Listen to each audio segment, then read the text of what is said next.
কাঁচা আম শেষ হওয়ার আগে আচার বানিয়ে দেখুন, খেয়ে অবাক হবেন। প্রিয় দর্শক, আসসালামু আলাইকুম। Welcome back to my channel delicious cooking by Tahira.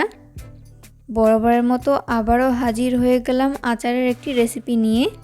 আজকের পর্বে আপনাদেরকে কাঁচা আমের আচার তৈরি করে দেখাবো। আর এইভাবে আচার তৈরি করে আপনারা বছর জুড়ে সংরক্ষণ করে খেতে পারবেন। আচার তৈরি করার জন্য প্রথমে চুলে একটা পাত্র বসিয়ে দিয়েছি। এরপর আমি এর মধ্যে ব্যবহার করব 1/2 লিটার পরিমাণ সরিষার তেল।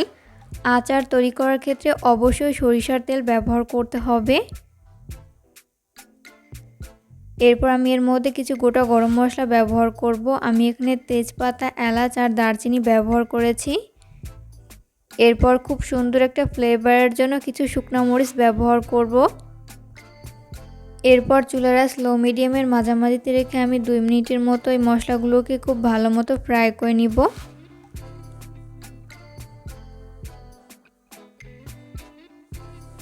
তো এই পর্যায়ে ফ্রাই করে নেওয়া হয়েছে। তেল যখন হাই হিটে ভালো মতো গরম হয়ে যাবে, ওই পর্যায়ে আমি এর মধ্যে আম ব্যবহার করব। আর আমি এখানে 2 কেজি পরিমাণ আম ব্যবহার করেছি। আমি আমের খোসা সহ এইভাবে কিউব করে কেটে নিয়েছি।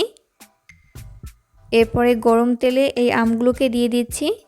তো আম দিয়ে দেওয়া হয়েছে। এরপর স্প্যাচুলার সাহায্যে খুব ভালো মতো নেড়েচেড়ে মিশিয়ে নিচ্ছি।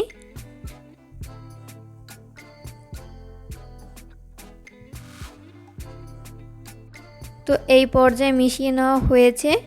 খুব সুন্দর একটা কালারের জন্য ব্যবহার করব 1.5 চা চামচ পরিমাণ হলুদের গুঁড়া। এরপর ব্যবহার করব 1 চা চামচ পরিমাণ মরিচের গুঁড়া। ঝালটা স্বাদ বুঝে কমিয়ে বাড়িয়ে অ্যাড করতে পারেন। এরপর ব্যবহার করব স্বাদমতো লবণ। এরপর এই উপকরণগুলোকে খুব ভালো মতো নেড়েচেড়ে মিশিয়ে নিচ্ছি।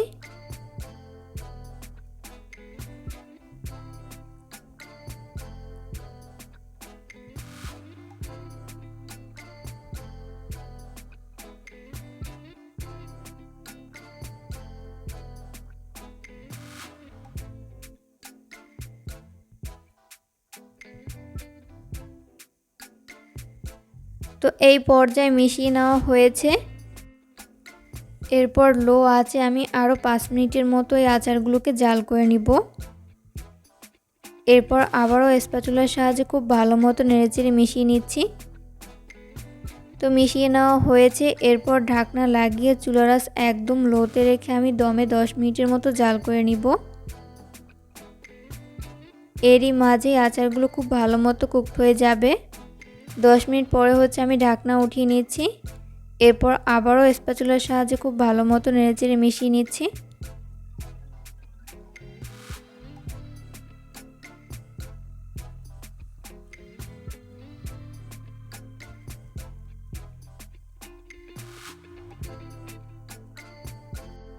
তো এইভাবে আমি কিছুক্ষণ পরপরই এই আমগুলোকে খুব ভালো মতো নেড়েচেড়ে মিশিয়ে নিব।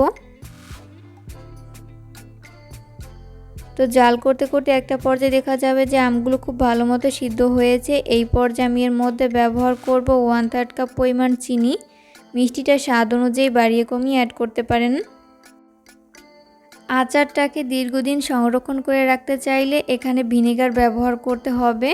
আর আমি এখানে 2 টেবিল চামচ পরিমাণ ভিনেগার ব্যবহার করছি। তো এরপর স্প্যাচুলার সাহায্যে খুব ভালো মতো নেড়েচেড়ে মিশিয়ে নিচ্ছি।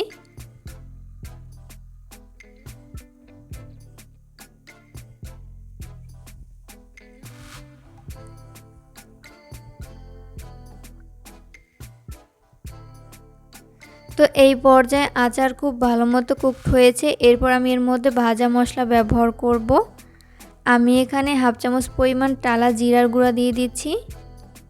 এরপর ব্যবহার করব 1/2 চামচ পরিমাণ পাঁচফোড়নের গুঁড়া। এখানে অবশ্যই পাঁচফোড়নের গুঁড়া ব্যবহার করতে হবে। এরপর ব্যবহার করব 1/2 চামচ পরিমাণ ধনিয়ার গুঁড়া। এরপর আবারও স্প্যাচুলার সাহায্যে খুব ভালো মতো নেড়েচেড়ে মিশিয়ে নিচ্ছি।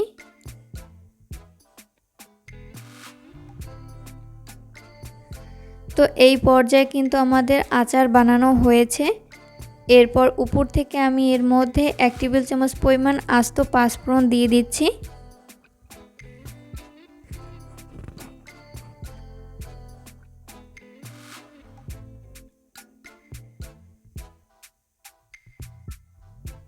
এরপর হালকা হাতে স্প্যাচুলার সাহায্যে খুব ভালো মতো নেড়েচেড়ে মিশিয়ে নিচ্ছি।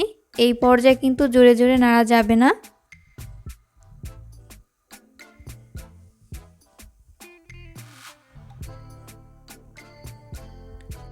তো এই পর্যায়ে আমাদের আচার বানানো হয়েছে।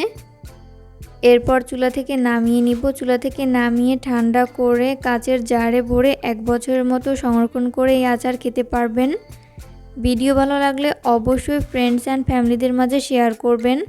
কেমন লাগলো আমার আজকের এই রেসিপিটি তা অবশ্যই কমেন্ট করে জানাবেন। ভিডিও ভালো লাগলে লাইক, কমেন্ট এবং শেয়ার করতে কিন্তু একদমই ভুলবেন না। পরবর্তী ভিডিও দেখার আমন্ত্রণ জানিয়ে আজকের মতো এখানেই বিদায় নিচ্ছি। সবাই অনেক বেশি ভালো থাকবেন। আল্লাহ হাফেজ।